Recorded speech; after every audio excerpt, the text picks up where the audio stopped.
रामचंद्र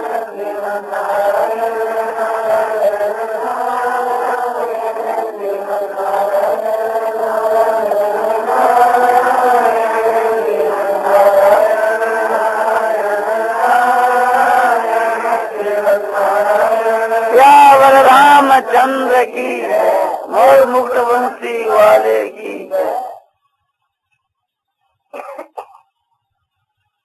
किस प्रकार से अपना समय बिताना चाहिए इस विषय में कहा जाता है।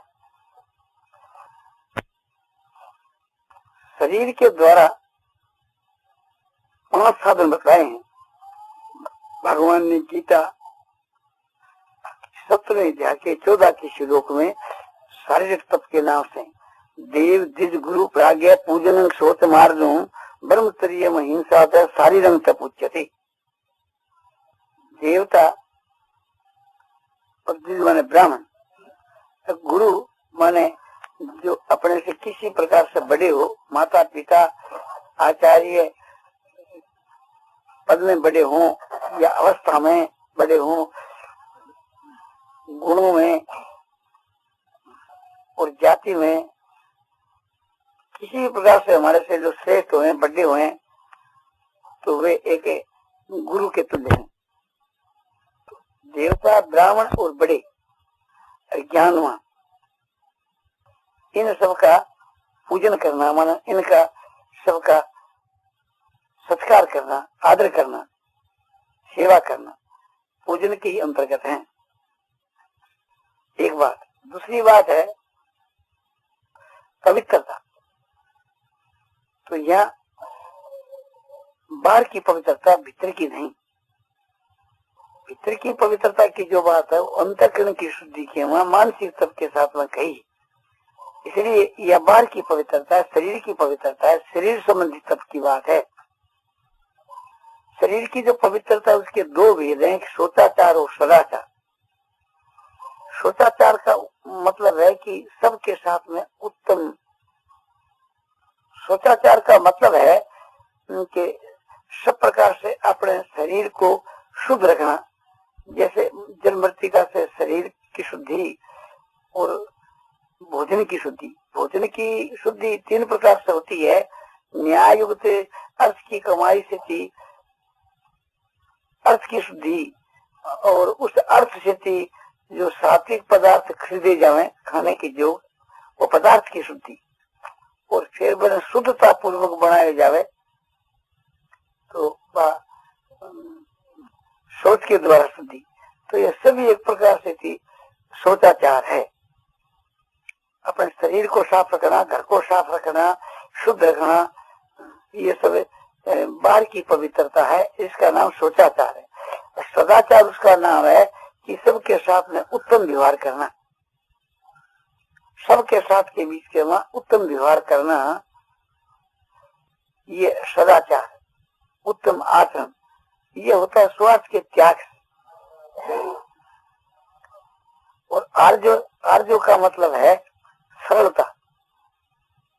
जैसे अपने भीतर का जो भाव है ऐसा ही बाहर का व्यवहार है। भीतर का भाव एक और बाहर का एक, ऐसी बात भी नहीं। और व्यवहार के बीच के वहां बांकापन भी नहीं। व्यवहार के वहां विनय हुए तो विनय जो है उस सरलता को ही भाव है। तो पहली तो बात यह हुई कि बड़ों का एक प्रकार से सत्कार और सेवा करना, पूजन करना। दूसरी बात हुई कि बाहर की पवित्रता जिसका नाम है शोचाचार और सदाचार। तीसरी बात हुई कि सरलता माने विनय का जो भाव है, बाहर भीतर की एकता, जैसा भीतर का भाव तैसा ही बाहर का भाव, कोई ऐंठ न हुए। चौथी बात है ब्रह्मचर्य का पालन। और 5वीं बात है अहिंसा, किसी की आत्मा को कष्ट नहीं देना। तो ये 5 जो चीज है ये शरीर संबंधी तप है। ये शरीर को, इसको धर्म भी आप कह सकते।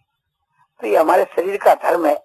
माने शरीर जो है इस 5 काम में लगाना चाहिए। शरीर से ये 5 काम करना चाहिए।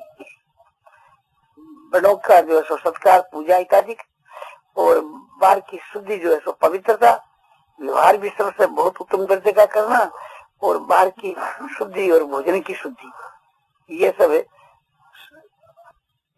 अपना शौच है। और इसी प्रकार से थी जो बिना युक्त तो सरलता पूर्वक सबके साथ में व्यवहार करना। चौथी बात है ब्रह्मचर्य को पालन। तो ब्रह्मचर्य के पालन से मतलब है कि पुरुष जो है उसके लिए तो ये कि स्त्री से परहेज रख लो, ऐसा जोग रख लो। स्त्री को कर्तव्य है कि पुरुषों से ऐसा जोग रखे। यानी जैसे कोई स्त्री है तो उसको आंख से देखे नहीं और मन से चिंतन नहीं करे, शरीर से स्पर्श नहीं करे, अश्लील बातें कानों से सुने नहीं, वाणी से अश्लील बात कहे नहीं, एकांत में स्त्री के साथ में वास नहीं करे और सहवास नहीं करे, भोग विलास नहीं करे और हंसी मजाक नहीं करे। तो ये सब जो है सो 8 प्रकार का मिथुन है। इनसे जो रहित जो है वो ब्रह्मचर्य का पालन है। तो किसी भी प्रकार से थी आपने मन से, वाणी से, शरीर से किसी भी प्रकार से थी उसमें दोष नहीं आने पावे, वही वास्तु के बीच के उच्च कोटि का ब्रह्मचर्य का पालन है। भाव यह है कि जिससे शरीर के भीतर के बीच में काम की जागृति न हो और जिस पदार्थों के सेवन से ब्रह्मचर्य व्रत के कमी आती हो उस पदार्थों का सेवन नहीं करे, न कोई पदार्थों का सेवन करे, खाने पीने का न श्रृंगार करे। श्रृंगार, शौकीनाई, ऐश आराम, इन सब का ही त्याग हो जाता है ब्रह्मचर्य के पालन के बीच के क्योंकि पुष्पा की माला, चंदन वगैरह इनके लगाने से भी काम चेतन होता है और माने मेवा मिष्ठान आदि खाने से भी चेतन होता है, बगीचा में सैर करने से। और हर एक प्रकार के जो पदार्थ है कि जिससे शरीर में काम दीपन हुए उन पदार्थों का सेवन न करना, ये ब्रह्मचर्य का पालन है। इसी प्रकार से थी अहिंसा, माने किसी प्राणी की किंचित मात्र कभी हिंसा नहीं करनी।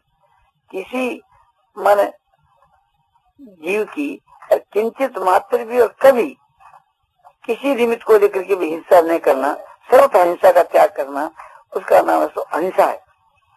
सब देश में, सब काल में, सब समय में हिंसा नहीं करना और किसी निमित्त को लेकर के भी हिंसा नहीं करना, छोटे प्राणी की भी हिंसा नहीं करना, थोड़ी हिंसा भी नहीं करे, मन से, वाणी से, शरीर से किसी भी प्रकार से किंचित मात्र भी किसी की हिंसा न की जावे, तो ये अहिंसा है। तो ये 5 जो है ये शरीर संबंधी तप है, यानी शरीर से संबंध रखते हैं, इस वास्ते इसका नाम शारीरिक तप है। तो इससे क्या होता है कि शरीर से किए हुए जितने जो पाप है वे भस्म हो जाते हैं और अंतःकरण की शुद्धि के बीच के वहां भी ये बाहर की शुद्धि सहायक है। बाहर का जो उत्तम व्यवहार है उसका भीतर में असर पड़ता है।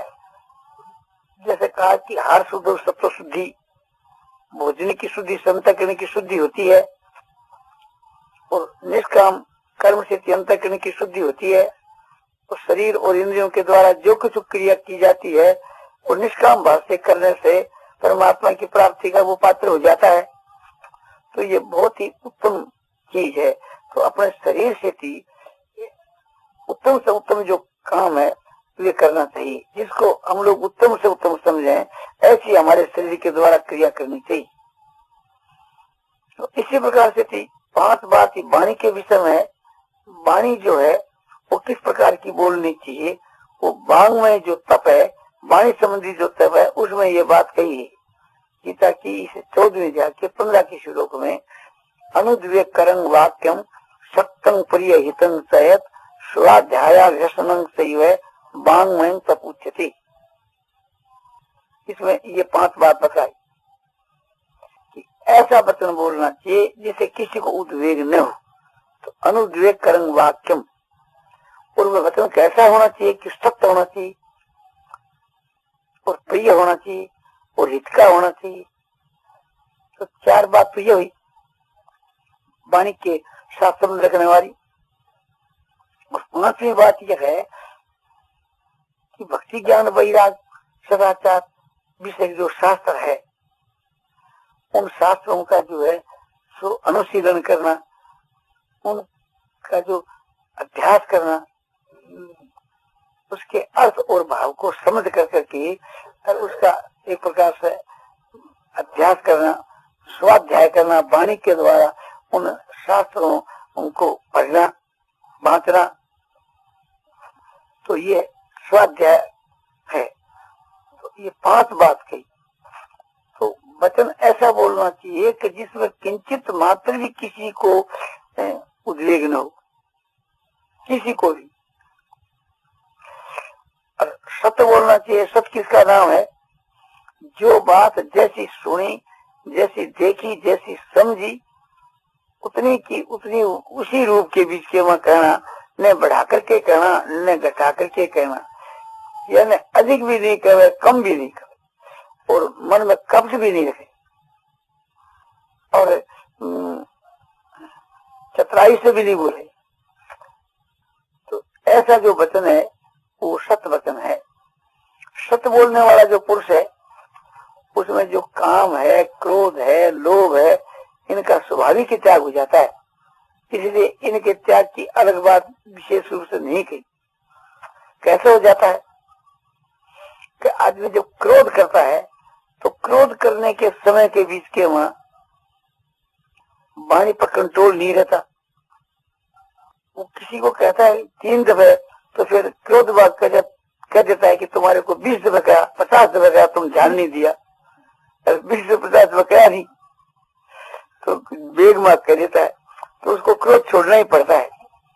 और वो किसी की निंदा स्तुति भी फिर नहीं करता, क्योंकि निंदा के वहां अधिक निंदा की जाती है, स्तुति में अधिक स्तुति की जाती है। तो इसलिए निंदा स्तुति भी छोड़ देता है। और लोभ के वशीभूत हुआ पुरुष लोभ में आकर के झूठ कपट करता है, तो इससे उसकी वाणी के ऊपर कंट्रोल नहीं रहता। और कामी जो व्यभिचारी पुरुष है तो वो तो झूठ बोलता ही है। तो इसलिए समझना चाहिए कि सत्य का नियम पालन करने से भी ये सब दोष भी उससे हट जाते। तो सत्य की बड़ी महिमा शास्त्रों में गाई है कि सत्य बरोबर तप नहीं, झूठ बरोबर पाप, जाके हृदय साथ है ताके हृदय आप। सत्य होकर के भी वचन प्रिय होने चाहिए।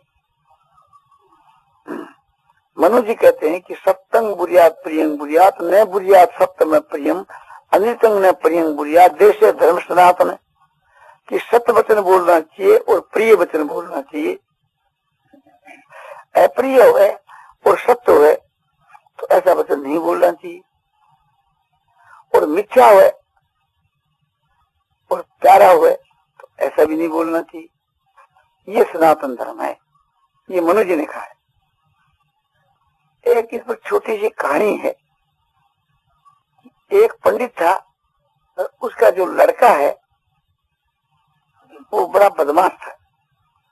उसमें सारे अवगुण थे, झूठ, कपट, चोरी, बेईमानी, व्यभिचार, जुआ खेलना, मांस खाना, मदरा पीना, जितनी बुराई सब उसके में थी। तो उसका पिता मरने लगा तो रोने लगा। लड़के ने पूछा, आप क्यों रोते हो? कि तुझको देख के रोता हूँ कि तेरे में कितने अवगुण है जिसकी कोई सीमा नहीं, तो तेरा कैसे सुधार होगा? बोला, पिताजी आपका कहना बहुत ठीक है, किंतु मैं अपने स्वभाव के लिए लाचार हूँ, मेरे से ये बात छूटती नहीं। विचार के द्वारा मैं भी छोड़ना चाहता हूँ, किंतु मेरे बस की बात नहीं है।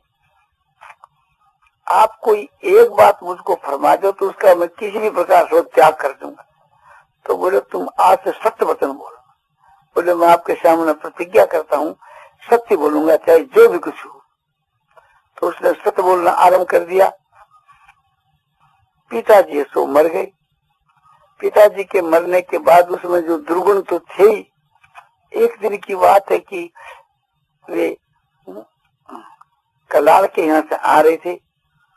किसी सज्जन ने पूछा, क्यों जी आप कहाँ गए थे? बोले, मैं कलाल के यहाँ गया था। बोले, क्यों? कि मैं मदरा पीने की। अरे राम राम राम, मेरे को मदरा पीता है? बोले, हाँ। बोले कब से? बोले पिताजी के थकाई।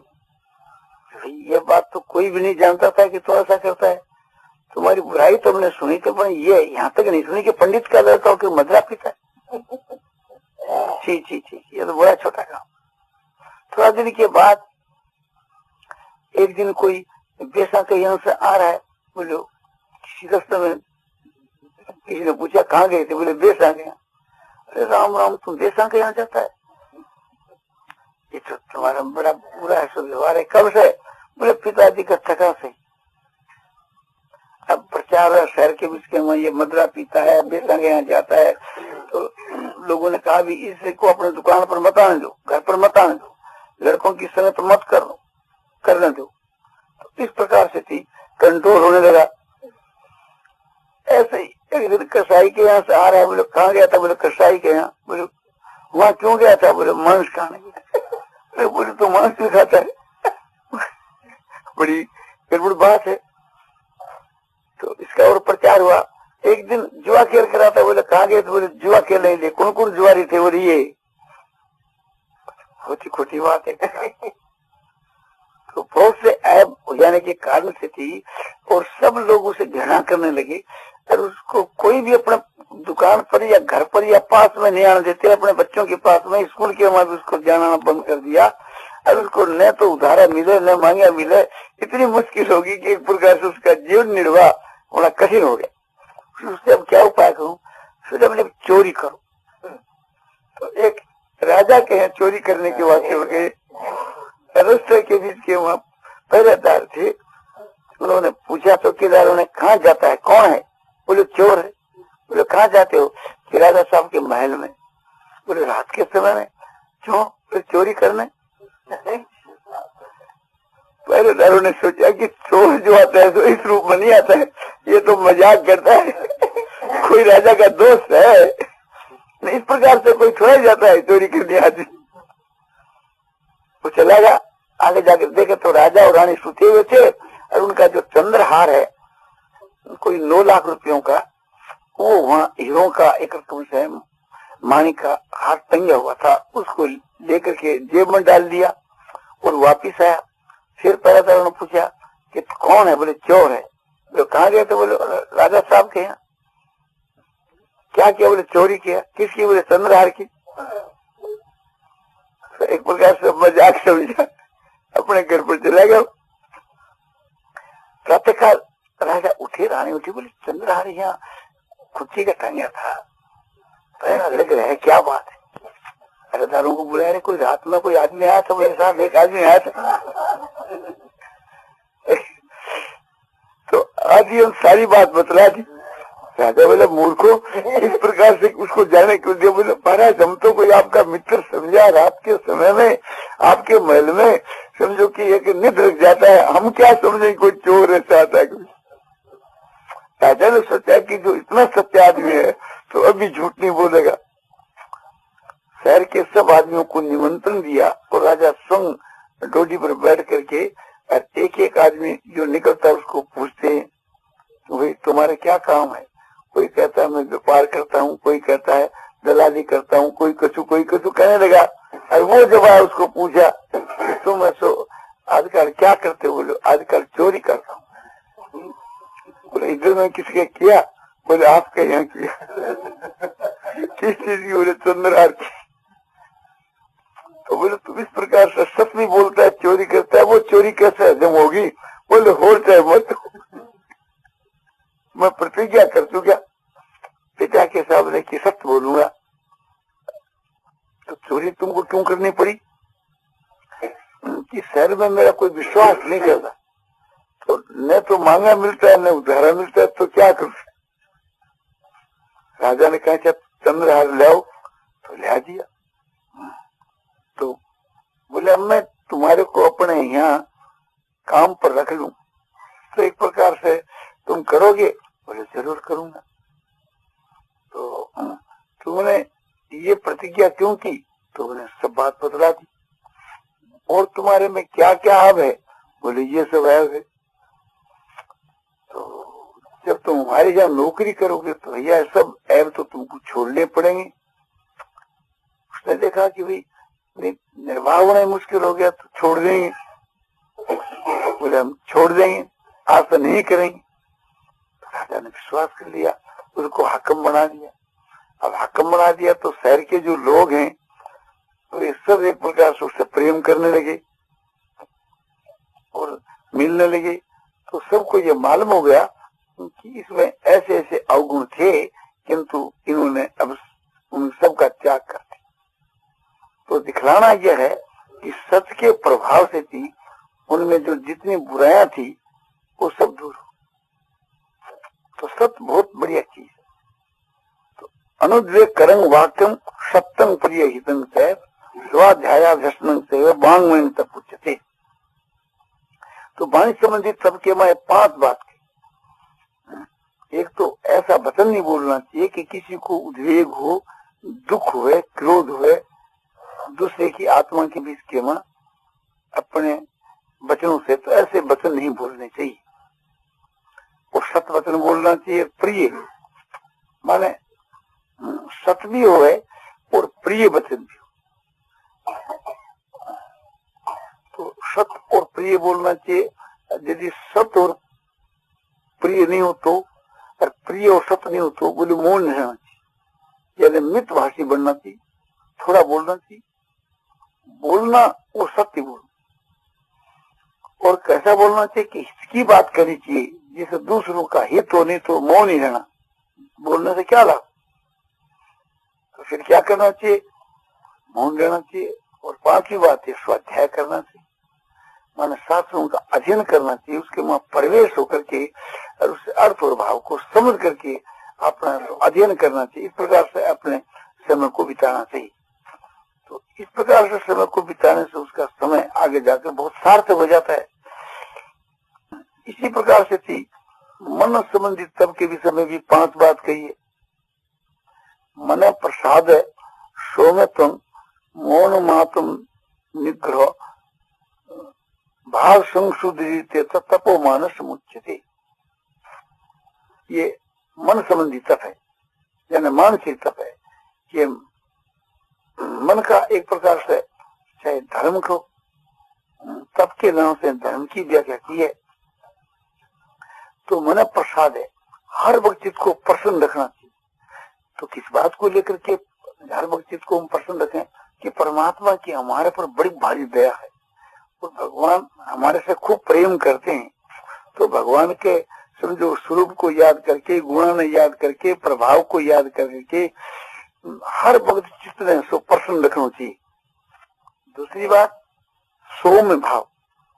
सौम्य भाव माने अपने जैसे चंद्रमा सौम्य है तो अपने में ठंडापन, मिजाज जो है सो बहुत ही शांति युक्त शीतल मिजाज रखना चाहिए। मौनम माने मन का मौन यह है कि मन का 2 भेद आता है कि एक तो संकल्प विकल्प से रहित हो है तो वो मन को मौन है। दूसरा यह है कि मननशीलता, जो परमात्मा के स्वरूप को मनन करते रहना, परमात्मा को ध्यान करना, यह सो मौन है। और आत्म निग्रह, आत्मा मन अंतःकरण, मन और बुद्धि है, इनको अपने काबू में करना। और भाव की अच्छी प्रकार से पवित्रता, अंतःकरण की पवित्रता, अंतःकरण के जितने हमारे जो दोष हैं उन सब दोषों से रहित होना। अंतःकरण के वहां अनेक प्रकार के दोष भरे हुए हैं, तो अंतःकरण को एकदम शुद्ध बनाना।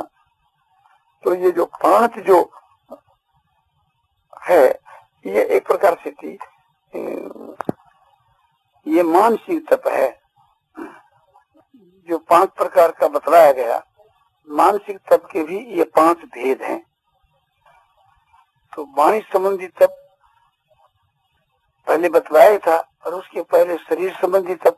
तो शरीर संबंधी तप के भी 5 भेद हैं, और वाणी संबंधी तप के भी 5 भेद हैं, और मन संबंधी तप के भी 5 भेद हैं।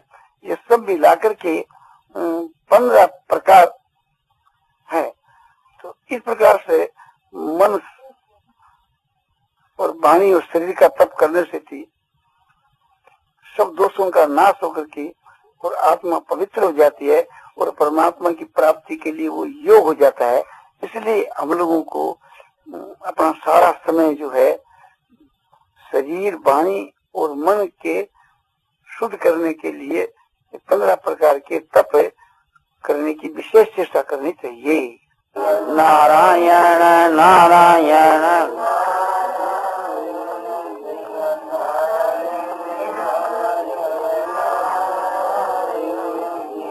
नारायण नारायण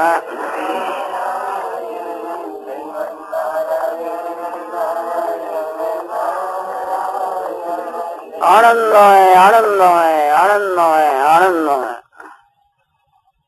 भाव के विषय में कहा जाता है संसार के वहां जो भाव है वही प्रधान बात है। यदि कहो कि भाव कैसे बढ़े, तो श्रद्धा होने से भाव बढ़ता है और श्रद्धा तो खुद भाव है। भाव जो है वो व्यापक चीज है। भाव अच्छा भी होता है, बुरा भी होता है। भाव का ही दूसरा नाम भावना है। जैसे तुलसीदास जी कहते हैं, जाकी रही भावना जैसी, प्रभु मूर्ति तिन देखी तैसी।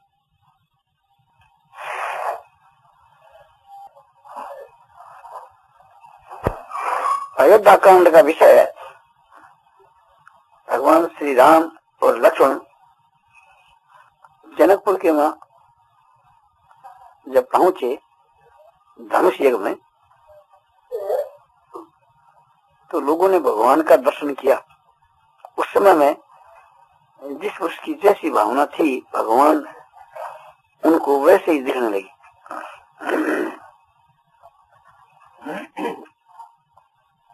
और यही बात भागवत में आती है।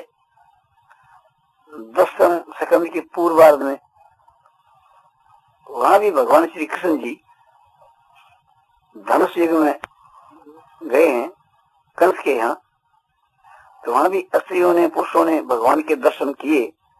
तो ठीक यही भाव है, जिनका जैसा भाव था वैसे रूप में भगवान दिखने लगे।